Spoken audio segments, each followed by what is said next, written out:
नमस्ते। आज के इस नए विश्लेषण में आपका स्वागत है। चलिए, बिना कोई देर किए सीधे आज के विषय में गहराई से उतरते हैं।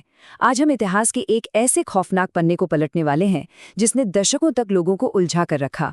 जरा सोचिए, कैसे एक इंसान ने सिर्फ जानकारी, कुछ कोड्स और खौफ का इस्तेमाल करके पूरे सिस्टम को हिलाकर रख दिया था। बात है 1960s की, अमेरिका का कैलिफोर्निया। वो दौर जब रातें बिल्कुल शांत हुआ करती थीं, लोग बिना किसी डर के अपनी जिंदगी जी रहे थे। लेकिन कुछ ही महीनों में ये पूरी शांति एक भयानक डर के साए में बदलने वाली थी। पूरा शहर एक ऐसे खौफ में जीने लगा क्योंकि कहीं कोई ऐसा किलर घूम रहा था जो इन शांत रातों को हमेशा के लिए खौफ में बदलने वाला था। और सबसे खौफनाक बात क्या थी पता है? वो सिर्फ लोगों को मार नहीं रहा था, वो पुलिस, मीडिया और पूरी दुनिया के साथ एक बेहद खतरनाक खेल खेल रहा था। वो कोई आम क्रिमिनल नहीं था, बल्कि एक ऐसा मास्टरमाइंड था जो जनता के दिमाग और सिस्टम से अपने इशारों पर खिलवाड़ कर रहा था। और सबसे डरावनी बात, उसने खुद अपना नाम रखा था ज़ोडिएक किलर। जी हाँ, एक ऐसा नाम जो आज भी रोंगटे खड़े कर देता है। अब जरा इस टाइमलाइन पर नजर डालिए। 20 दिसंबर 1968 को पहली वारदात, फिर 4 जुलाई 1969 को दूसरी, और फिर 1969 के आखिर में वो खौफनाक चिट्ठियां। ये सब बहुत तेजी से एक के बाद एक और एक सोचे समझे तरीके से हो रहा था। चलिए कहानी की शुरुआत पर चलते हैं। 20 दिसंबर 1968, कैलिफोर्निया का एक बिल्कुल सुनसान इलाका। ठंडी रात, चारों तरफ गहरा सन्नाटा। 2 टीनेजर्स अपनी कार में बैठे थे। सब कुछ बिल्कुल शांत और नॉर्मल लग रहा था। तभी अचानक अंधेरे से एक आदमी निकला। उसके हाथ में गन थी। पहले तो किसी को समझ नहीं आया कि हो क्या रहा है, लेकिन अगले ही कुछ सेकंड्स में गोलियों की आवाज गूंज उठी। 17 साल का डेविड फैराडे वहीं मारा गया और उसकी गर्लफ्रेंड बेटी लू जेनसन भागने की कोशिश करते हुए सड़क पर गिर गई। और वो कातिल, वो अंधेरे में जैसे गायब ही हो गया। अब यहाँ सबसे पहला सवाल जो दिमाग में आता है, क्या ये कोई रैंडम अटैक था? पुलिस को शुरुआत में बिल्कुल यही लगा। उन्हें लगा शायद कोई लूटपाट का मामला है, लेकिन उन्हें नहीं पता था कि ये तो सिर्फ एक भयानक शुरुआत थी। कुछ महीनों बाद 4 जुलाई 1969, अमेरिका अपना स्वतंत्रता दिवस मना रहा था। लेकिन कैलिफोर्निया में एक और कपल, एक और सुनसान जगह और वही मौत का खेल। अब एक पैटर्न साफ साफ उभर कर सामने आ रहा था। इस बार किलर का तरीका देखिए। वो कार के पास आता है, अपनी फ्लैशलाइट सीधा उनकी आंखों पर डालता है ताकि वो कुछ देख ना सके, और बिना कुछ बोले खामोशी से फायरिंग शुरू कर देता है, एकदम कैलकुलेटेड।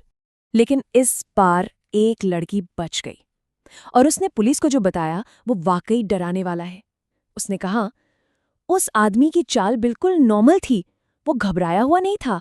ऐसा लग रहा था जैसे वो ये सब पहले भी कर चुका हो। जरा सोचिए, कोई किसी की जान ले रहा और वो बिल्कुल शांत है। ये दिखाता है कि वो दिमागी तौर पर कितना खतरनाक था। और फिर कहानी में आता है एक बहुत बड़ा मोड़। फिजिकल हमलों से अब बात साइकोलॉजिकल डर तक पहुंच गई थी। एक न्यूज़पेपर ऑफिस में फोन आया। फोन के दूसरी तरफ एक बेहद शांत आवाज थी। उस आवाज ने बस इतना कहा, मैं ही वो किलर हूं। उसने दोनों मर्डर्स की ऐसी डिटेल्स बताई जो पुलिस ने किसी को नहीं बताई थीं। ऐसी डिटेल्स जो सिर्फ असली किलर को ही पता हो सकती थीं। तो देखिए, यहाँ एक तरफ पुलिस की अजम्पशन थी कि ये सिर्फ रैंडम अलग थलग घटनाएं हैं, और दूसरी तरफ टेरिफाइंग रियलिटी कि अमेरिका अब ऑफिशियली एक ऐसे शातिर सीरियल किलर का सामना कर रहा था जो अपने ही जुर्म का हिसाब रख रहा था। अमेरिका अब पूरी तरह से डर चुका था। लेकिन असली हॉरर तो अभी बाकी था। कुछ ही दिनों बाद कैलिफोर्निया के 3 बड़े न्यूज़पेपर्स को लेटर्स मिले। और यकीन मानिए, ये कोई आम लेटर्स नहीं थे। ये मनोवैज्ञानिक युद्ध का एक ऐसा हथियार थे जिसने सबको झकझोर कर रख दिया। इसे पूरी तरह से समझने के लिए हमें साइफर्स या सीक्रेट मैसेजेस के कंसेप्ट को समझना होगा। ये दरअसल लिखने का एक ऐसा सिस्टम है जिसे जानकारी छिपाने के लिए बनाया जाता है, और इसे डिकोड करने के लिए एक की या एल्गोरिदम चाहिए होता है। उस कातिल ने इसी को अपना सबसे बड़ा हथियार बनाया था। उन लेटर्स में अजीबोगरीब सिंबल्स बने हुए थे, ऐसे निशान जो किसी ने पहले कभी देखे ही नहीं थे। उनमें बेहद जटिल कोड्स थे, अक्षरों और चिन्हों का एक ऐसा जाल जिसे सुलझाना नामुमकिन सा लग रहा था। और उनके अंदर छुपे थे सीक्रेट मैसेजेस, मौत के पैगाम, जो सीधे पुलिस और जनता को चुनौती दे रहे थे। और हर चिट्ठी के नीचे एक ही लाइन लिखी होती थी, दिस इज द ज़ोडियाक स्पीकिंग, यानी मैं ज़ोडियाक हूं। बस यहीं से उस कातिल ने आधिकारिक तौर पर डरी हुई दुनिया के सामने अपना असली रूप रखा। उसका अल्टीमेटम बिल्कुल साफ था, अगर तुमने मेरा साइफर सॉल्व नहीं किया तो मैं और लोगों को मारूंगा। इसका रिजल्ट क्या हुआ? पूरे अमेरिका में भयानक पैनिक फैल गया। लोग न्यूज़पेपर्स पढ़ने से डरने लगे थे, लेकिन साथ ही ये जानने को भी बेचैन थे कि आगे क्या होगा।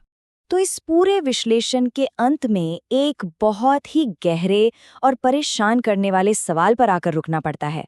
जब एक कातिल खुद एक पहेली बन जाए तो कोई खुद को कैसे बचाए?